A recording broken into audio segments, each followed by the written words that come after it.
고혈압은 만병의 근원이라고 하는데요. 이 영상을 보시는 우리 매일산품 가족분들 중에서도 혈압약 드시는 분들도 많으실 거예요. 건강관리를 위해서는 무엇보다 혈압관리가 중요하다고 병원에 갈 때마다 듣는 얘기이기도 한데요. 그런데 우리가 이렇게 생각하고 있는 것처럼 고혈압이 위험하지 않으며 고혈압은 더더욱 병은 아니라고 해요. 자료를 찾고 정리하면서 정말 이런 내용들이 많아서 그동안 내가 알고 있었던 고혈압은 도대체 뭐였지 하는 의아함마저 들더라고요. 오늘 얘기 다 들어보시면 고혈압이 정말 그렇게 위험한 건지 지금까지 믿어왔던 고혈압 관련 내용들은 진실일까 하는 생각이 드실 거예요. 끝까지 집중해주세요. 안녕하세요. 알아두면 삶이 힘이 되는 채널 매일산분입니다. 오늘 소개드릴 책은 일본의 현직 의사 마스모토 마스마사의 저서로 고혈압은 병이 아니다라는 다소 도발적인 제목의 책이에요. 저자는 40년 이상 10만 명 이상의 환자를 치료하면서 내린 결론으로 고혈압이 병이라는 것은 새빨간 거짓말이다. 지금 당장 혈압약을 버려라 라고 얘기하는데요. 고혈압을 만병의 근원으로 생각하고 있는 우리로서는 당황스러운 얘기인데요. 이 내용을 준비하면서 자료를 찾다 보니 정말 이런 류의 책들이 너무 많아서 놀랐어요. 가볍게 둘러본 것만으로 고혈압 치료, 나는 혈압약을 믿지 않는다. 고혈압 3개월에 약 없이 완치하기. 하루 5분만 움직여도 고혈압은 남는다. 고혈압 약을 버리고 밥을 바꿔라. 당신도 혈압약 없이 살 수 있다 등 정말 많았어요. 이 책은 모두 현직에서 활동하는 유명 의사분들이 쓴 책이다 보니 더욱 신뢰가 가는데요. 오늘 도서의 내용을 바탕으로 고혈압에 대한 우리의 상식을 바꿔보는 시간을 가져볼게요. 고혈압은 병이 아니다. 첫 번째, 고혈압 기준치가 낮아지는 이유. 고혈압은 제약회사의 이익 때문에 만들어진 허구의 병이라고 말하는데요. 2000년까지 일본의 고혈압 기준치는 수축기 180mHg였어요. 그런데 이 수치가 점점 낮아지더니 2008년에는 130까지 내려왔어요. 그렇다면 이 시기를 전후로 해서 혈압의 위험을 밝힌 획기적인 연구 결과라도 나와서 이렇게 기준치가 낮아진 것일까요? 해당 분야 전문가인 저자도 그런 연구가 있었다는 얘기를 들어본 적이 없다고 해요. 반대로 고혈압과 관련된 통설에 의문을 제기하는 연구들이 수없이 발표가 됐는데 이상하게도 고혈압 기준치는 연구 결과와는 달리 내려가기만 했다는 거죠. 왜일까요?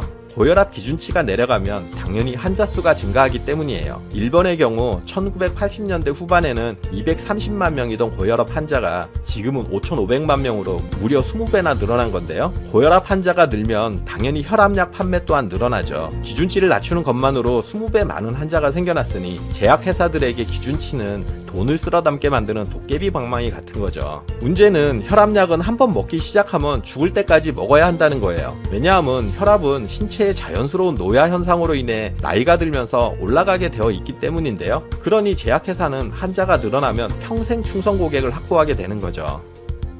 고혈압은 병이 아니다. 두 번째, 제약회사의 사기극 고혈압. 2008년 3월 30일자 요미우리 신문에 실린 내용으로 고혈압이나 고콜레스테롤 등의 가이드라인을 만든 의사 276명 가운데 87%에 해당하는 230명의 의사가 제약회사로부터 기부금을 받은 사실이 드러났다고 해요. 그리고 나서 고혈압 기준치가 130으로 낮아진 거죠. 또 세계보건기구의 고혈압 가이드라인이 1999년 2월 4일 런던에서 발표가 됐는데요. 160에 95에서 140에 90으로 기준치를 낮추는 내용이었어요. 그런데 발표 몇 시간 전에 WHO는 새로운 가이드라인은 WHO와는 관계가 없다. WHO의 동의 없이 스폰서인 제약회사가 결정한 것이다 라는 내용의 보도자료를 기자들에게 돌렸어요. 그런데 갑자기 다음날 WHO는 이 성명을 취소하고 새로운 기준치를 인정해버리는데요. WHO 예산의 70%를 제약회사의 기부금에 의존한다는 사실을 생각하면 왜 이렇게 된 건지 짐작할 수는 있죠. 미국도 혈압의 가이드라인을 결정하는 위원회가 있는데요. 그곳의 연구자들 또한 제약회사로부터 강연료, 기부금, 스톡옵션 등의 명목으로 많은 돈을 받으면서 진실을 왜곡하고 있다고 해요. 때문에 양식 있는 저널리스트들로부터 고혈압 마피아라는 소리를 듣고 있어요.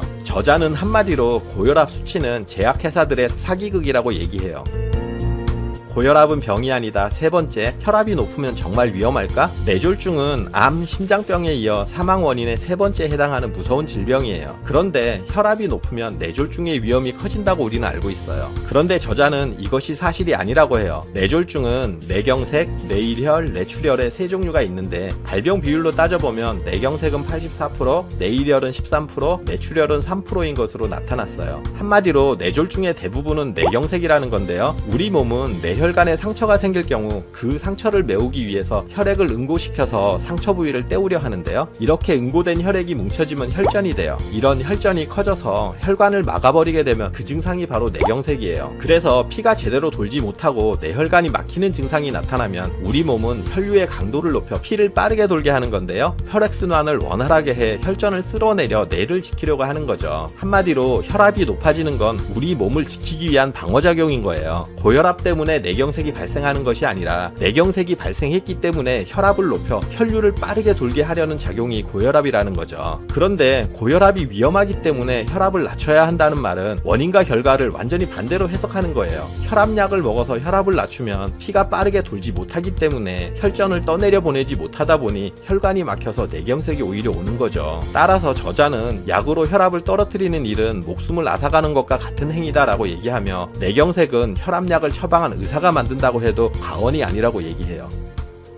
고혈압은 병이 아니다. 네 번째, 혈압이 낮으면 오래 살까? 많은 의사들이 고혈압은 위험하니 혈압을 낮추라고 얘기해요. 혈압이 낮아져야 건강하고 오래 살 수 있다는 얘기인데요. 이 말이 사실일까요? 그래서 일본의 고혈압 환자 2,000명을 대상으로 추적 조사를 했는데요. 조사 결과 혈압약을 복용한 사람과 그렇지 않은 사람과의 사망률, 뇌졸중 발생률, 심근경색 발생률에 차이가 없었다고 해요. 그런데 문제는 암 발생률이 고혈압약을 복용한 그룹에서 더 높게 나타났다는 사실이에요. 고혈압약이 오히려 세포의 칼슘 통로를 막아서 면역세포가 제대로 작동하지 못하게 만든다는 거예요. 면역력을 떨어뜨려서 오히려 암 발생 확률을 높인다는 거죠. 충격적인 결과인데요. 혈압약을 복용한 사람은 복용하지 않은 사람과 비교했을 때 암으로 인한 사망 위험도가 11.4배 높았고요. 이를 남성에만 한정할 경우 13배나 높았다고 해요. 또 무리하게 혈압을 낮추면 피가 뇌로 잘 전달되지 않다 보니 치매의 위험이 높아지고요. 몸에 피가 잘 돌지 않다 보니 오히려 위험에 빠진다고 해요. 혈압이 높아지는 증상은 나이가 들어서 가늘고 딱딱해진 혈관으로 피를 잘 돌게 하기 위한 자연스러운 노화 현상이라는 거죠.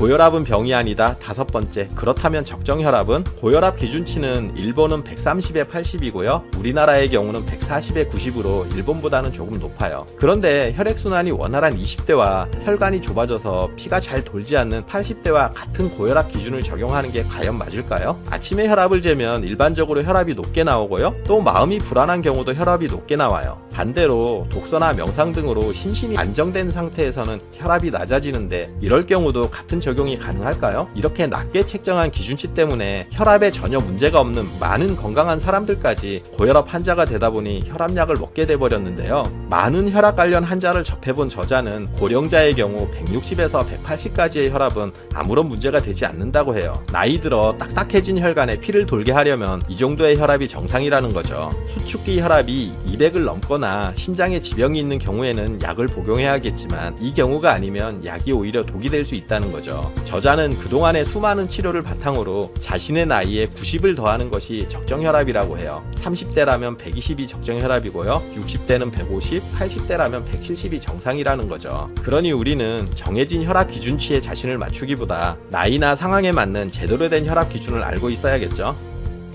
고혈압은 병이 아니다. 여섯 번째, 적정혈압을 유지하는 방법은? 지금까지 고혈압이 위험하지 않다는 사실을 살펴봤는데요. 그렇더라도 200 이상으로 혈압이 올라가면 위험한 건 사실이니 적정혈압을 유지하는 것은 필요해요. 위에서 독서나 명상 등으로 심신이 안정된 상태에서는 혈압이 낮아진다고 얘기했는데요. 한마디로 혈압이 오르지 않게 하려면 심신의 안정이 가장 중요하다는 거예요. 이렇게 심신의 안정을 유지하는 가장 좋은 방법이 웃음으로 웃는 상태에서는 혈압이 올라가지 않는다고 해요. 그래서 혈압을 안정시키려면 무슨 일이 있어도 웃으면 돼요. 진짜 즐거워서 웃는 것은 물론이고요. 억지 웃음이라도 웃을 때는 혈압이 오르지 않는다고 해요. 즐거운 일이 없어도 웃다 보면 실제로 마음이 편해지는 것처럼 억지로 웃더라도 혈압은 높아지지 않는 거죠. 웃음 외에 또 다른 방법으로 적정 체중을 유지하는 것도 좋아요. 적정 체중을 유지하면 혈압이 올라가지 않는데요. 저자는 적정 체중을 유지하는 방법으로 음식을 먹을 때 많이 씹는 것을 권장해요. 한번 먹을 때마다 50회 이상을 씹을 경우 살이 찔 일은 없다는 거죠. 그러니 오늘부터 많이 웃고 많이 씹어서 적정 혈압을 유지하자고요. 지금까지 고혈압은 병이 아니다 책 내용을 바탕으로 말씀드렸는데요.